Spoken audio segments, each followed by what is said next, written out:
Enjoy the convenience of 7 days a week banking and extended hours with Cube from First Arkansas Bank and Trust. Member FDIC.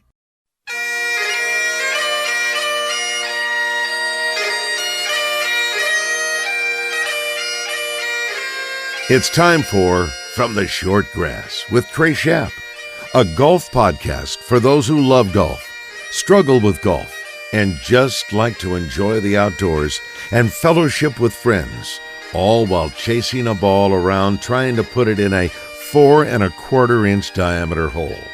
From the Short Grass is brought to you by Blackman Auctions. For over 80 years, better auctions have always been Blackman Auctions. By MinnowsPlus.com. From baits to waders, if it helps you catch a fish, they have it. And now, from the Short Grass, here is your host, Trey Schaap. Welcome to another edition of From the Short Grass. I am your host, Trey Schaap. I hope you enjoyed part one of my sit-down with head basketball coach of the 1994 National Championship, Arkansas Razorbacks, Nolan Richardson. Well, part two is coming up in this episode. It is going to be good. You will not want to miss it. I want to thank our great sponsor, MinnowsPlus.com. They have the Joy Fish Bait Station floating cages right now on the website. Go there. Check out everything they have at MinnowsPlus.com.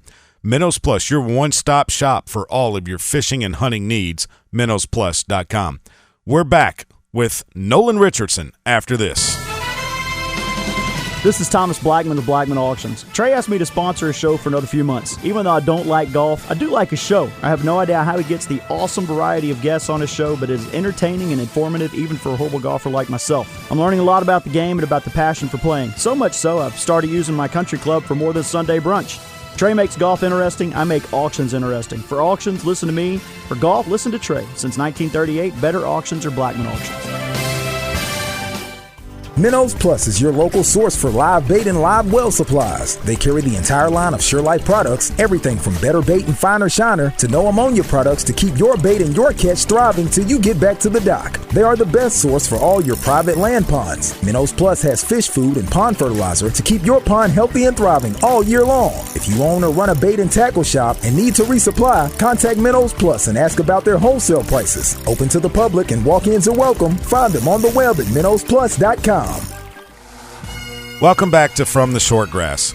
On the tee, the 1994 NCAA Championship head coach of the Arkansas Razorbacks and Naismith Basketball Hall of Famer, Nolan Richardson. I want to ask you about Lee Elder. What did you think about him?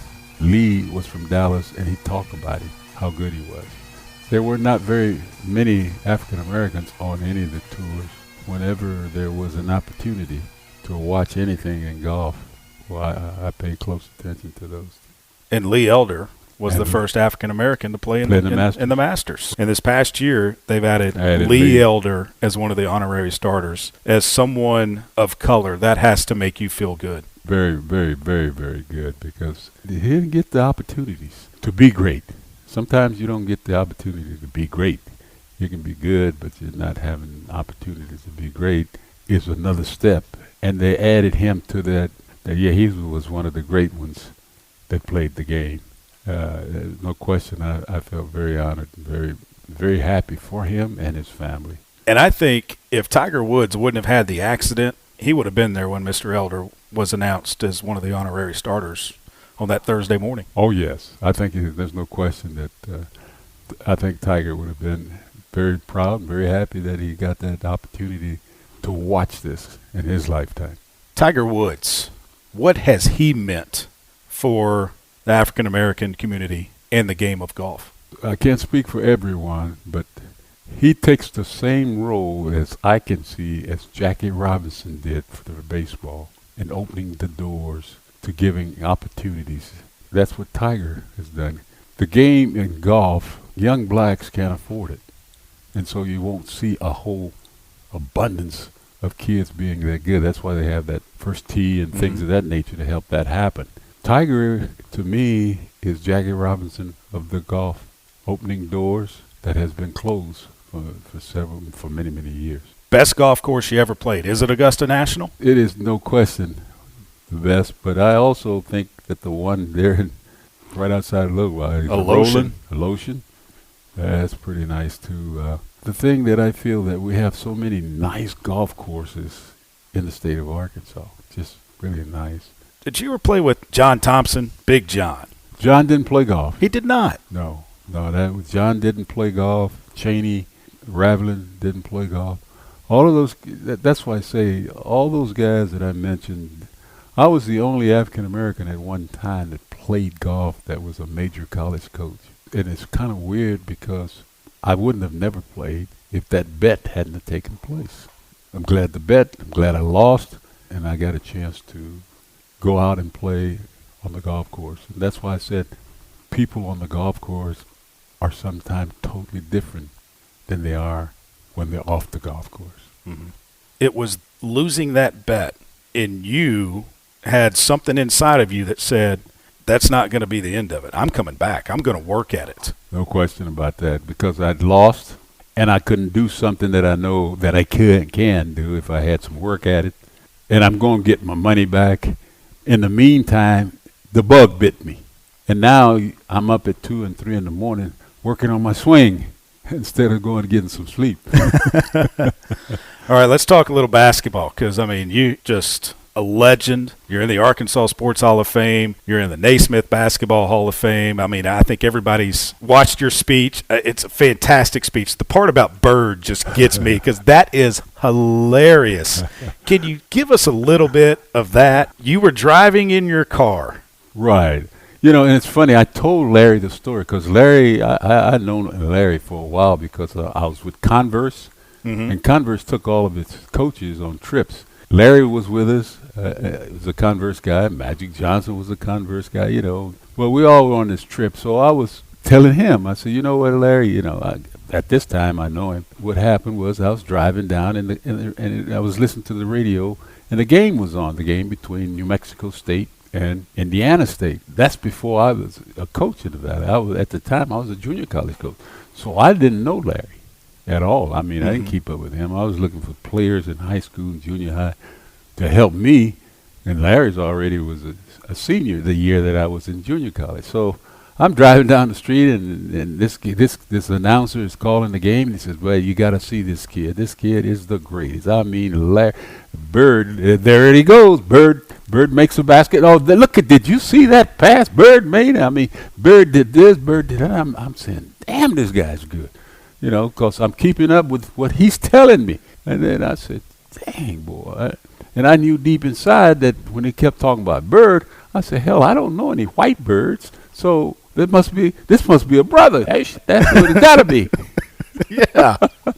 So I get up the next morning, and there's a newspaper, and I open it up, and I see Larry's picture. I said, oh, dang, are you kidding me? Then I start following him. Then he became one of my favorite players because everywhere he had gone, the team was better. I mean, a lot of guys can be good, but they don't make anybody around them good. Larry did. That's how I looked at him from a coaching standpoint. He made guys that was average much better than average. I remember as I was going up to the podium, I saw Larry sitting up there smiling. I said, I'll get you.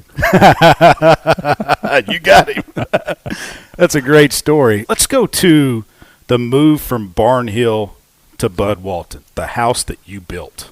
Well, that's what they say. I don't know if I built it or not, but I think our teams, and to me the teams that really had a lot to do with building was that Oliver Miller and Lee Mayberry and Todd Day, and some of those guys who were behind it, you know, because that group had never ever lost a championship in other words, they were champions 3 straight years in the Southwest Conference, and then their senior year they go into the Southeast Conference and they win it. So they won 4 in a row conference championships, and that team also holds the record of most games ever won by a team that I've coached. And so, you know, it was a wonderful deal that took place when Frank had came up and said we need to get some more seats in Barnhill Arena. I said, what would it take? So we could probably ask for about $1 million from, and see if Bud will help us out. So we go to lunch with him, and that's the first thing he said. Hey, what can I do for you guys? I mean, Coach, what is it what you need? I said, we're in the Southeast Conference. Ole Miss, Mississippi State, all of them got better facilities than we have. But we were wondering if we could somehow get about $1 million so we can remodel and put some more seats, about 1,000 seats. He said, "Oh no, man, no, you don't want to do that. Hell, you got too much to offer to have that kind of arena." He said, "Frank, what does an arena cost these days like that?" Frank said, "About 30, 35 million." He said, "Go get it built." Wow. Just like that. I said, "Man, we came for $1 million and we got 35. That's a pretty good lunch. Big time. And I think he paid half of it or something. But then the stock split. So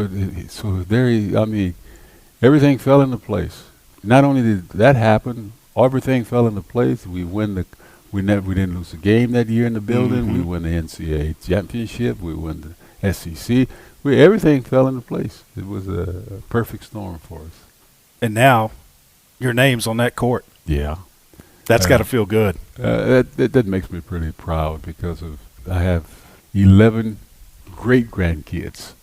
I got 7 grandkids. It's 18 people. And for them to be able to see their grandfather and their great-grandfather name on a floor, that means a lot to me and my family. And to all my friends and to all my assistant coaches that have worked so hard, it's a testament of everybody's dream. That makes me feel very good. It's going to be there forever. I hope so. The other thing that happened this year is the street right in front of Bud Walton Arena is named after you now. It's not a very long street, so if you're coming in one or two directions, you got to go toward Bud Walton. There it is. That's all you need. They could have named Cleveland Hill. They could have changed that to Nolan Richardson Hill. I think the players do call it. How many times did Pat Bradley fall out trying to get up that hill? Oh, Pat, poor Pat. He made it though. Pat and Big O used to run that hill, boy. He used to cheat. There's times that somebody pick him up and one year, Coach, we took him to the airport and made him run from the airport all the way back to the university. That's Drake Field, not Drake. X&A wasn't here yet. Okay, so Drake Field. We'd take him out there, drop him off. I'd had a troll truck, and then I'd try to follow him a little bit. Then I'd leave and let them run, Well, one day I did that, and I left and came back to the school. And when I got back to the school, Big O was standing in the middle of the deal. "We just dropped you off. How you get back here?" "I ran, Coach." I said, "You ran?" "Yeah." I knew that couldn't be true, but I said, "Okay." A while later, here comes the rest of them. I said, "Coach, did you see Big O?" And I said, "No, but when I came, he said, yeah, he hitchhiked."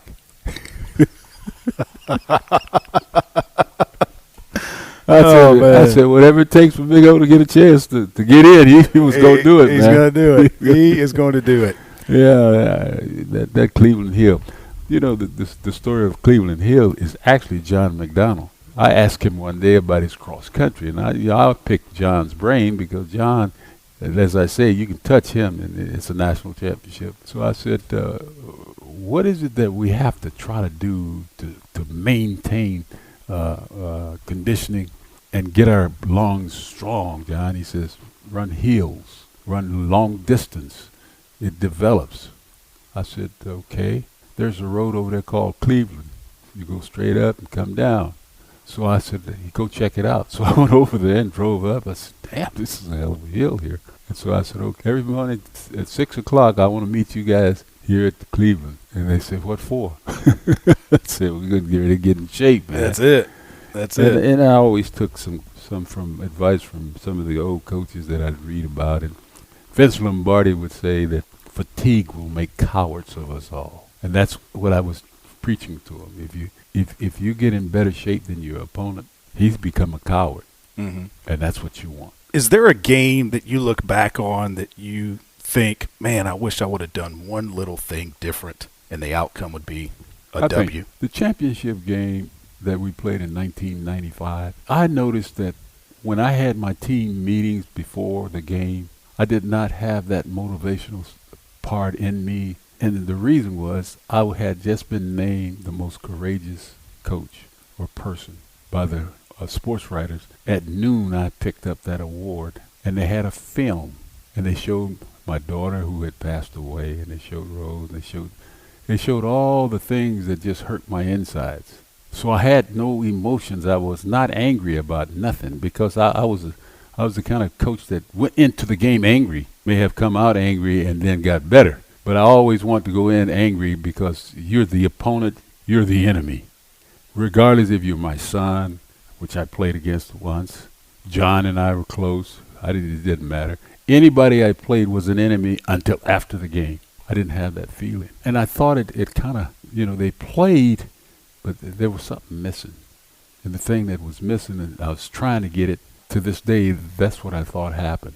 And I think that can relate to golf as well, because you have to be mentally there, especially on the more difficult courses, for every shot. Every shot. You're absolutely right. And that's why I say golf helped me become focused better, because you do. If at one time I had a three handicap too. I was a pretty good player. Pretty good player. You could take some money off a lot of people. Yeah, I did back home. The thing that it's with age comes. You slow down. I never had the backswing where you could get it up and really rip it. I had all pretty much a short backswing and just come and pop it. But that short backswing and popping it ain't the same anymore. I've been trying to learn to get it on up a little bit so I get some more distance. Mm-hmm. But when you say focus, your chip shots, your putting, like you said, every shot becomes something. Well, in basketball coaching, to me, I tried to explain it. We're going to have clinics in here, that there's a defense and offense, and today the kids are shooting the ball so much better. So you got to get your defense to play a lot harder than you did before. Why? Because they're shooting better. And it's not about you stopping them from shooting or blocking shots. It's eliminating touches. If a guy gets the ball 10 times and he makes 5, he's shooting 50%. But if you keep him from catching it and he catches it 5 times, your chances are better not to stop him when he's got the ball, but to stop him before he gets the ball. Exactly. You see? So there's 2 ends of the game now. What are you going to do? You want to practice your shooting and so you can score, and you want to practice stopping them from scoring. So you're playing both ends of the floor. Mm-hmm. A lot of kids are just playing. Well, you had a heck of a defense back in the day. Man, it was fun to watch. Well, we used to get after it. No doubt. I played for a guy that was demanding, Don Haskins, the Hall of Famer. Mm-hmm. Eddie and Coach Haskins played for the same guy, which was Mr. Iba. They believed in garden folks, and that I am very proud of the fact that I was able to steal something. When you first came here, it took a while for the teams to get going, and you were having to deal with much more away from the basketball court than on it. And there were people out calling, hey, it's time to get rid of me. You're not going to be able to get it done. How gratifying was it to get it done? I realized that when I came to Arkansas, I didn't realize at the time, but I had a sick daughter that was dying. It got to the point where she would be sometimes so sick with this leukemia, I could care less about a basketball game and what they were saying. Then she would be very angry because she'd heard what they said at school or something when she was at school. She didn't go very much. But during that period, I couldn't have wished no one to ever go into coaching with a daughter that was sick as mine was. And yet, me and Rose got up every morning and I went to work to try to coach a team that everybody said was good, that Eddie had left a very good group of guys. He might have for his style and for what he did. I had a long deal with myself after Yvonne passed away. I was going to go back and finish up the master's and become, which was my second intention, a principal of an elementary school. Once she passed away and I rededicated myself to coaching, then I was ready again to coach. I don't think if I had not rededicated, and I dedicated every game and everything I was going to do to her, because she was strong enough to say, go daddy, this is what you want. We're not going to hold you back from trying to do what you think. That's why I used to work morning, noon, and night hard to get a championship, because that's what I told her. We're going to get a championship. We had already won the junior college championship. We had already went to Tulsa and got the NIT championship. Oh, we're lacking the NCAA championship. We got it. And she's had the best seat in the house. All the time. It's kind of fun to watch what Coach Musselman is doing here now, and kind of re-energized Razorback basketball, getting to the Elite Eight. this past year and really ran up against a buzzsaw on Baylor, who won it all. Well, he did a tremendous job. I called him a couple of times to tell him, man, that's the way to go. His kids seem to play. And that's, to me, the mark of a coach, that once you come out of practice, you take your practice to the game with you, you can perform better. That's what I thought he did. He was able to take that practice to the game and give them enough freedom that they could be creative on their own and make things happen. When things, basketball players got to make plays. You got to make a play. It can't be drawn up all the time because, if somebody trouble teams and traps and all that, we did all that junk stuff at you're not going to be by yourself very often. Mm-mm. And so I really thought he did an excellent job of keeping those kids loose and ready to make a decision immediately. What's in your bag right now? What kind of clubs you play in? You shouldn't ask me that. Pings. Okay. I've had them for maybe 3 or 4 years, and they ain't no good. They're no good? You buy clubs thinking that you're going to fix what's wrong. Doesn't work that way. Don't work that way, Hoss. I mean, I had them an extra, maybe a half inch longer for me. I did the whole 9 yards. I went and had my swing checked out and the weight of the thing. I mean, I did everything, and I'm still the same golfer. What kind of putter? Now, I have a putter that was made in a shop by a kid, I'm going to say at least 30 years ago. And you still use it today? Wow. I'm still missing. Come on. I tried some of the other ones, but they missed too. So That's hilarious. That's hilarious. Well, Coach, thanks so much for your time. I appreciate you, man. I've really enjoyed this, and best of luck when you get out there. I appreciate that. Matter of fact, I'm going to ask you before a lesson before you leave if I'm doing the right thing to get the club back. We can do that. Coming up on December the 8th, Arkansas's Contractors Auction, 425 Blackman Road in Lone Oak, 8 a.m. Go to blackmanauctions.com for more information on this auction.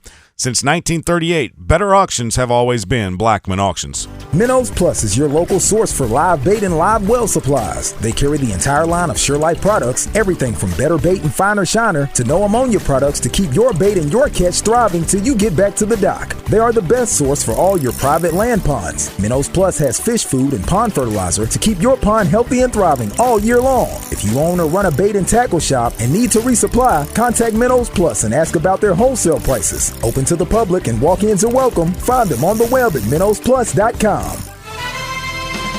This is Thomas Blackman of Blackman Auctions. Trey asked me to sponsor a show for another few months. Even though I don't like golf, I do like a show. I have no idea how he gets the awesome variety of guests on his show, but it is entertaining and informative even for a horrible golfer like myself. I'm learning a lot about the game and about the passion for playing. So much so, I've started using my country club for more than Sunday brunch. Trey makes golf interesting. I make auctions interesting. For auctions, listen to me. For golf, listen to Trey. Since 1938, better auctions are Blackman Auctions. On the tee with our weekly rules segment, here's PGA Master Professional Adam Carney.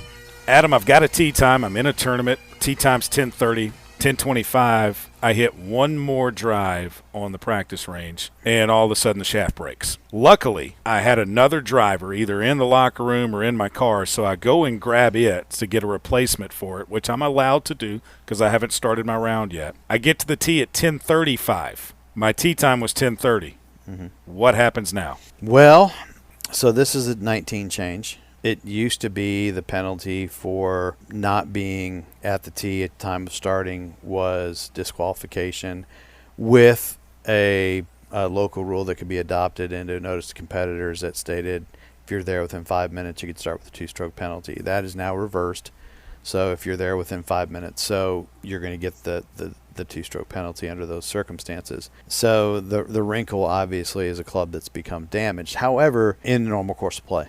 However, it didn't become damaged in the normal course of play because the round hasn't started yet. So when you got to the tee, let's just say, we're going to go and say this is 5 minutes and not a second more. 5 on the dot. 5 on the dot. You're going to incur that 2-stroke penalty. At which point you could, in theory, as long as you don't unduly delay play, run and get another club or have somebody go get it for you. What I would have done in that situation is I'm on the tee, and I hit one more drive, and then the driver breaks, and I know I got to be at the tee at whatever 10:30. We said, I'm going to go over to that first tee, and I'm going to hit something other than driver off the first tee, and then avoid that penalty, and then determine, okay, can I get back in and go grab this without unduly delaying play, or is there somebody close by? Can I mean, typically, if I've got a starter at the first tee and say, hey, look, I snapped a driver. Here's the keys to my car. There's a driver in my trunk. I've started the round with 13 clubs. I'm allowed to add a club. Can somebody go grab this X driver out of my trunk and bring it to me? I think, they're going to help you do that. But it doesn't absolve you from the, being late to the tee and the two-stroke penalty. The rule simply states there, under exceptional circumstances, will the committee allow for that penalty to be waived. For example, if I'm on my way to the golf course and there's an auto accident and I'm there giving first aid, and I end up being 15 minutes late, under those circumstances, the committee would be justified in waiving that penalty. What if there's an auto accident and you just caught in the traffic? No. Yeah, so we get that one too. So, hey, I got caught in traffic. It's your responsibility to, I'd liken it to this. How many listeners out there have employees or whatever that are chronically late for work, and they say, hey, golly, traffic was just awful this morning. I'm sorry, that's why I'm late. What would you say as an employer? Well, leave a little earlier. Exactly.